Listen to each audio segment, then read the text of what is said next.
নমস্কার বন্ধুরা, চলে এসেছি আমার তারাপীঠের শেষ দিনের ভিডিও নিয়ে। দেখতে পাচ্ছ আমি সকালবেলা উঠে স্নান টান সেরে আলতা পরছি, কারণ আজকে হচ্ছে পুজো দেওয়ার দিন আমাদের। আজকেই আমরা ফিরবো, তো ফেরার দিনটাই পুজো দেওয়ার জন্য টার্গেট রাখি। আর সোমবার যেহেতু ছিল, শনি রবিটা খুবই ভিড় ছিল। তো এইখান থেকে আমরা ডালা কেনার জন্য এসেছিলাম, সবাই রেডি হয়ে গেছি। রেডি হয়ে খুব সকালটাই আমরা টার্গেট করেছিলাম, তো আমরা খুব ভিড় হচ্ছিল। দ্বিতীয়ত এত রোদ উঠে যাচ্ছিল যে লাইনে দাঁড়িয়ে থাকা পসিবল নয়। তো আমরা এখন বাজে সকাল 6টার সময় আমরা হোটেল থেকে বেরিয়ে পড়েছি।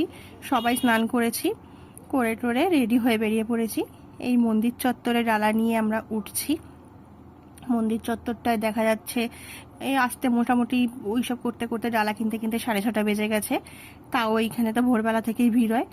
তবে হ্যাঁ, আজকে তুলনামূলকভাবে ভিড় অনেক কম আগের দুদিনের থেকে। যেহেতু সেই দুদিন শনি রবি ছিল, তাই ভিড়ের পরিমাণটা বেশি ছিল। আজকে তো সোমবার, তো আজকে অতটা ভিড় নেই। তো আমরা যার সাথে পুজো দিই, ও আমাদেরকে কি করলো, ও আমাদেরকে ভিআইপি লাইনে তো আমরা ছিলামই, প্লাস ও আমাদের ভেতর দিয়ে ঢুকিয়ে দিয়েছিল। তাই আমাদের লাইন দিতে খুব একটা সময় লাগেনি। খুব সুন্দরভাবে মায়ের দর্শন হয়েছে, পুজো হয়েছে। যেহেতু মন্দিরের ভেতর ভিডিও করতে দেবে না, তাই ওখানে ভিডিও দেখাতে পারিনি। ওখান থেকে পুজো দিয়ে বেরিয়ে পড়ার পর এই যে চারপাশটা ঘুরিয়ে দেখাচ্ছি, এই হচ্ছে জীবিত কুণ্ড, যে পুকুরটা সামনে দেখা যাচ্ছে। তো আগে এখানে নামতে দিত, এখান দিয়ে গেট আছে, কিন্তু এবারে এসে দেখলাম গেটটা ঘেরা, নামার জায়গাটা ব্লক করা। তো কি হয়েছে সেটা জানতে পারলাম, লোকাল যারা আছে তাদের থেকে জানতে পারলাম যে তারা বলল কিছু দিন আগে নাকি ওখানে দুজন অ্যাক্সিডেন্ট ঘটেছিল। দুজন নেশাগ্রস্ত অবস্থায় ওই পুকুরের মধ্যে রাত্রিবেলা হয়তো এসেছিল। তো তারপর তারা সেখানে ডুবে সেখানে মারা যায়। যে তারপর থেকে ওইটা ব্লক করে দেওয়া হয়েছে, ওটা বন্ধ করে দেওয়া হয়েছে। তো এই যে মন্দির, এগুলো ভিআইপি লাইন।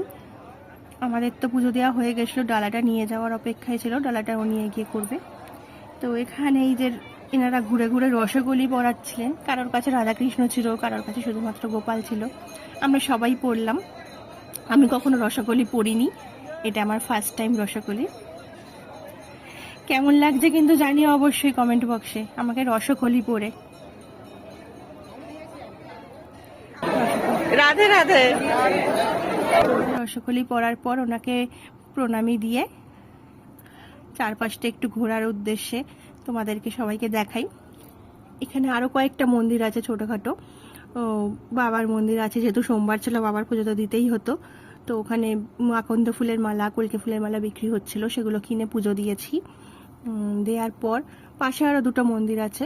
সেদিন সকালবেলা যখন আমি আর আমার হাজব্যান্ড বেরিয়েছিলাম, আমরা এসেছিলাম, কিন্তু আমার মা আর মেয়েরা আসেনি। ওদেরকে বললাম তোমরা একটু দেখে নাও মন্দিরটা। আমি এই জীবিত কুণ্ডুর জলটা এত স্বচ্ছ লাগছিল, এত পরিষ্কার লাগছিল, আমি বারবার ওখানটায় গিয়ে দাঁড়িয়ে থাকছিলাম। দেখতে খুব ভালো লাগছিল। যেহেতু পুকুরে এখন নামা হয় না, ধূপ মোমবাতি কেউ ওদিকটা দিচ্ছে না, সেহেতু জলটা এতটা পরিষ্কার হয়ে গেছে। চলো তোমাদেরকেও মন্দিরটা দেখাই। দেখো ওরা উঠছে, সাথে তোমাদেরকেও দেখিয়ে দিই। এখানে দুটো মন্দির রয়েছে পাশাপাশি। একটার মধ্যে রয়েছে, দেখতে পাচ্ছ, গণপতি বাপ্পা বসে আছেন, পাশে গরুর দেবতা হনুমানজি।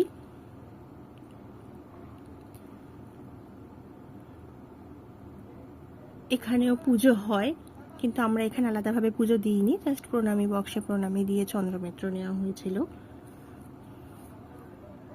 আর এই হচ্ছে তারাপীঠের সেই মেন অ্যাট্রাকশন।